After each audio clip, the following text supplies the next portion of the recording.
Oke, assalamualaikum warahmatullahi wabarakatuh. Alhamdulillahirobbilalamin wassalatu wassalamu ala asyrofil anbiya'i wal mursalin sayyidina wa nabiyina Muhammadin wa ala alihi washabihi wa dzurriyyatihi ajmain amma ba'd.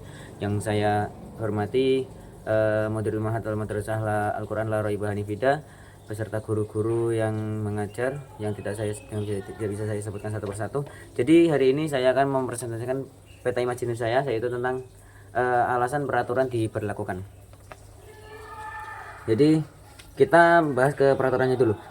Peraturan itu sendiri apa sih? Peraturan itu adalah suatu tatanan, kayak kita itu menata langkah-langkah ketika kita misalnya kegiatan itu kalau posisi seperti ini itu harus ngapain, itu ditata. Nah, itu namanya itu kayak peraturan, itu sebagai tatanan tersebut. Jadi biar mencapai adanya tujuan gitu, itu tercapai karena maksudnya tercapai secara maksimal dengan adanya peraturan seperti itu. Oke, jadi berikutnya kita masuk ke sini, yaitu peraturan itu konsepnya seperti apa.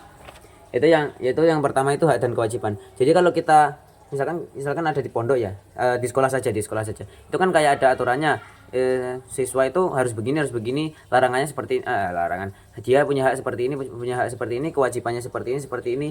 Nah, jadi itu salah satu hal yang paling penting dalam peraturan.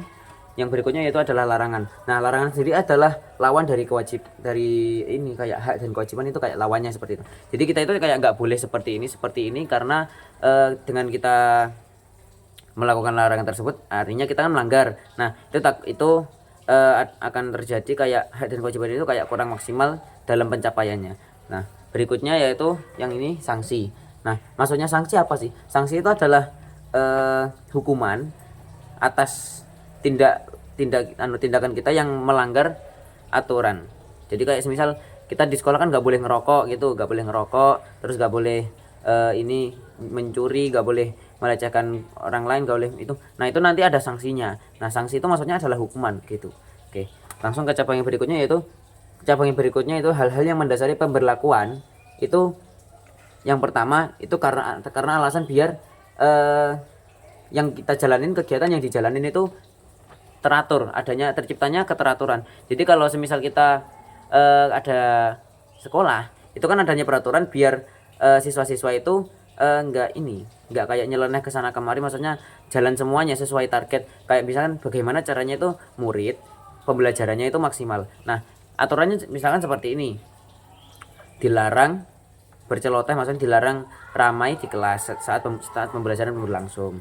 Nah, itu salah satu bentuk kewajibannya. Jadi kita itu berhak dapat pembelajaran, tapi dengan kewajiban yaitu kita tidak boleh ramai di kelas, nggak boleh ngomong sendiri, nggak boleh ini, harus dengerin gurunya yang menjelaskan seperti itu. Terus yang berikutnya yaitu adanya tertatanya kegiatan tersebut. Misal kita di kelas, nah pasti kan ada jadwal piket tuh, ada ini. Nah, itu nanti ada aturannya, nanti harus seperti ini, jadwalnya seperti ini. Nanti ditata. Nah, karena biar apa yang kita target, seperti adanya piket itu biar kelas itu bersih. Nah, itu diatur biar tertata. Jadi nggak menunggu kayak harus diperintah seperti itu. Jadi semuanya itu jalan karena peraturannya itu memang diberlakukan seperti itu. Terus yang berikutnya yaitu lancarnya. Maksudnya lancarnya seperti apa sih?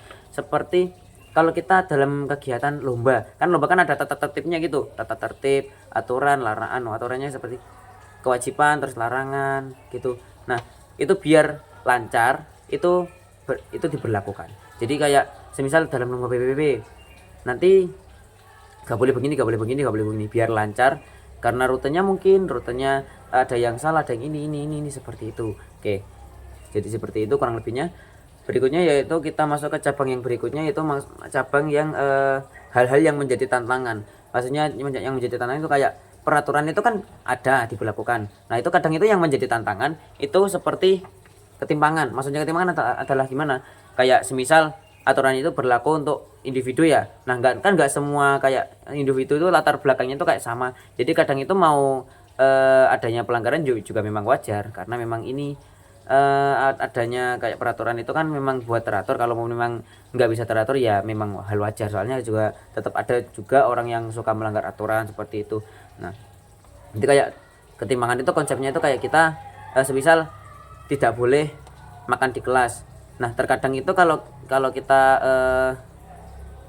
apa namanya, lingkungannya yang luar kotor, nah ya memang ada aja lah yang namanya juga makan di dalam kelas. Mungkin lingkungan luarnya kotor, otomatis masuk ke dalam. Nah itu terkadang itu menjadi tantangan dari aturan tersebut. Cuman itu memang biasanya itu memang karena adanya kayak kalau di Islam kan udzur, itu adanya udzur syar'i gitu. Jadi kayak adanya halangan seperti itu. Yang berikutnya yaitu memberatkan, kayak jadi adanya aturan itu kayak terkadang itu memberatkan kita sendiri, kayak kita itu mau begini tapi ternyata masih belum waktunya. Seperti kayak semisal di OSIS kamu harus seperti dalam OSIS kamu masih bertugas, kamu masih belum boleh seperti ini seperti ini seperti ini. Nah itu kadang itu kalau kita memang benar-benar sangat mendesak harus ke posisi yang lain, maksudnya kita harus keluar dari tugas OSIS tersebut, ya itu emang terkadang itu dari kita itu kayak berat banget mau ditinggal karena aturannya memang sangat mengikat seperti itu. Jadi aturan kan memang bersifat mengikat seperti itu. Oke, yang berikutnya katakan nih, yang berlebihan. Maksudnya berlebihan adalah terkadang itu kalau adanya aturan, sanksinya itu kadang terlalu berlebihan. Mungkin dendanya, mungkin kalau ada dendanya yang terlalu ketinggian, kan nggak semua itu ekonominya pas-pas. Cuman ya memang namanya juga aturan kan. Adanya aturan biar adanya sanksi itu biar larangan yang ada itu tidak dilanggar. Jadi kalau udah tahu dilarang kok masih dilakuin, jadi ya terima akibatnya. Cuman itu memang terkadang itu jadi kayak tantangannya gitu, karena terkadang itu juga orang itu mau melanggar, terkadang orangnya juga bisa lari sewaktu-waktu. Bahkan kita sendiri mungkin apa namanya, kayak misalkan teman kita melanggar aturan ngerokok di kelas terus didenda katakanlah 100.000. Nah orangnya bisa jadi kayak lari ini. Jadi kadang itu memang jadi tantangan itu ketika sanksinya itu terlalu berlebihan. Jadi kayak ini apa namanya, jadinya malah sanksinya nggak jalan seperti itu. Jadi cuman ya kalau pendapat saya itu memang hal wajar, tapi ya namanya juga aturan kan harus tetap ditaati. Jadi kalaupun adanya peraturan itu dilanggar ya terima akibatnya. Jadi ya kalau udah tahu dilarang kenapa masih dilakuin seperti itu. Jadi ya kalau apalagi zaman sekarang itu kalau bisa sanksi itu ditinggikan seperti itu. Maksudnya apa? Biar semua orang itu taat karena takut akan aturan tersebut. Nah yang pertama kita tambahin maksudnya adalah adanya ketakutan akan aturan tersebut, kayak dendanya terlalu tinggi, takutnya nggak kuat ini.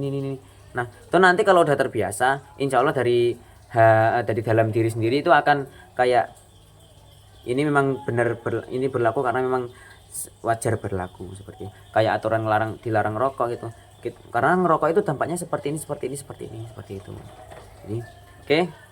Jadi itulah PI saya, kurang lebihnya mohon maaf. Akhirul kalam, assalamualaikum warahmatullahi wabarakatuh.